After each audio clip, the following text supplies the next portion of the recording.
which is what you call the engine oil of every economy. Yes. What are you bringing in from your days at the central bank?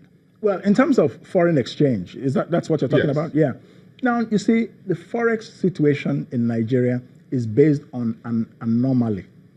It's based on a strange thing, and that is the sole reliance on oil for foreign exchange income. Any country that is based on earning forex from a natural resource in its raw form will always have economic problems because the price of that natural resource is not controlled by us.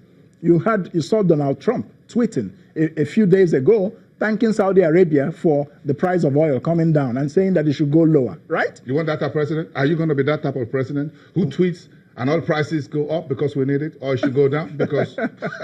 Well, will you be president who tweets Naira-dollar exchange rate? No, the Naira-dollar exchange rate is the function of the central bank. And I think we should leave institutions to do what their statutory job is. So you don't have a fixed exchange rate for your presidency? No, why would I have a fixed exchange rate? Those who made you that promise, where are we today? The exchange rate is determined by how productive an economy is. That's the way an exchange rate should be determined in the free market. That's why shifting Nigeria to an industrial production economy and export, that's what will earn us, forex, based on our competitiveness. And the cousin to that is interest rate. Interest rate is a matter for the central bank. There are certain things that determine it. Now, if there's an inflationary pressure, the central bank will want to tighten the money supply, which is very important to stop inflation. But, of course, everybody knows that high interest rates have their own problems. Well, what type of central bank governor would you want?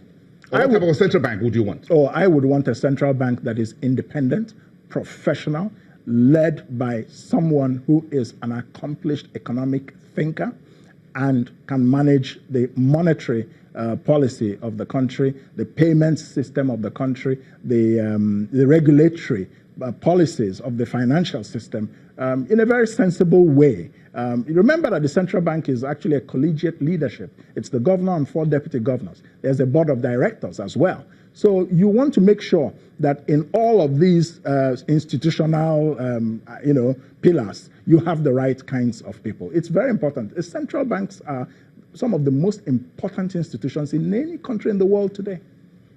So you have a lot to do. You have a lot of work to do in the areas of infrastructure. You need to provide infrastructure in education, in healthcare, and others. So how would you fund this? How would you get them working?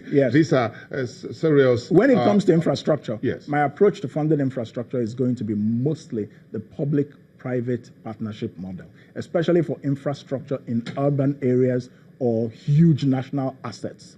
There will be PPPs because the private sector can make the money back from its investment. Which hasn't really worked so well in Nigeria. Taking the PPP model frees up a lot of government resources for infrastructure in rural areas, which is not commercially viable. How come it doesn't really work in Nigeria? It's because the economic thinking of Nigeria's political leadership is weak and is driven largely by vested interests. Nigerian governments like to award contracts. You will award contracts if you become president. Hold on, but they will not be. Wherever I can avoid it and go with a private partnership model, I will. That's the point. If you want to build a rural road, you have to award a contract because it's not commercially viable for a private sector person to come and invest in it. The second Niger bridge does not have to be a government contract. It was supposed to be a PPP, but they turned it around and turned it into a contract. Why? The second Niger bridge will more than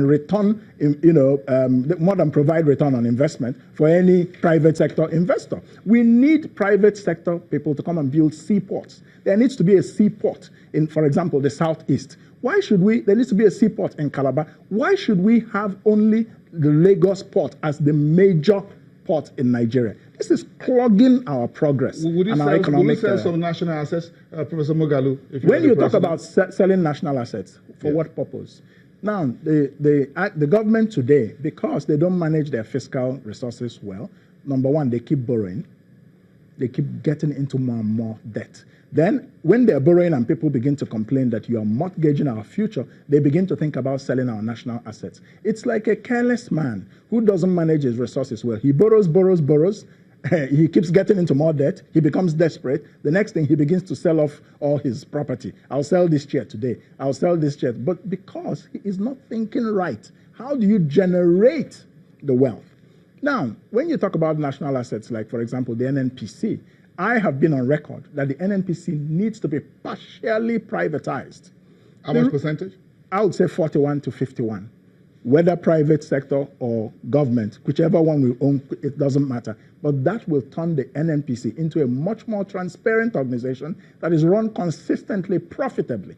Today, the NNPC is just an impressed account for Nigeria's politicians. We all know it. And that's because it is completely state-owned. One presidential candidate has said he will sell 90% of it. I disagree. The question is, to whom are you going to sell 90% of the assets? To your friends? No. We should make sure in privatizing the NNPC partially that the oil-producing communities have at least 10% ownership stake. And we will sell those shares on the Nigerian Stock Exchange in a carefully and transparently managed process. Moghalu, let's take a break. We'll be right back on the final lap of this presidential Q&A. We'll be right back into.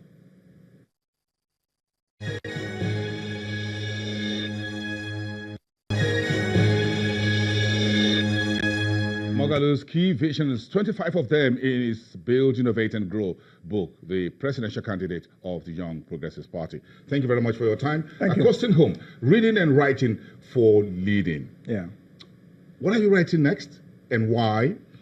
And if you perhaps miss the 2019 presidential election and you didn't get the vote, so would you recommend this book to whoever becomes the president next year? Well, first of all, I don't deal in hypotheticals.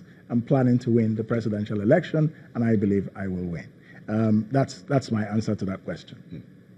We are going to win because, let me tell you why we will win the 2019 elections. We are going to win because we're in a historical moment in Nigeria today. Nigerians are sick and tired of the status quo. I am running for president because I'm sick and tired of being sick and tired. So I decided to do something about it. And so I'm going across the whole country. I've covered over 30 states, talking to ordinary Nigerians and hearing and listening to them. The people who don't know the secret in Nigeria today are the old recycled politicians who sit at the Olympian heights and look down and sniff at our people because they believe they will come and buy them with money because they are poor. They have weaponized hunger. They've weaponized poverty through their incompetence and corruption and want to profit from it. Our people are waiting for them in 2019. And I believe that for this reason, we are going to win. This kind of awareness did not exist before. But today, people just want something new, something different, something bold. And that is what a Kingsley Moghalu presidency offers the Federal Republic of Nigeria. Thank you very much. Thank you. Thank you. It's great having you on the program. Thank you. Kingsley Moghalu, the presidential candidate of the Young Progressive Party. Live here on Channels Television, Presidential Q&A. We'll be having a great day, everyone. Let's enjoy the rest of the week, and we'll see you again tomorrow at the same time.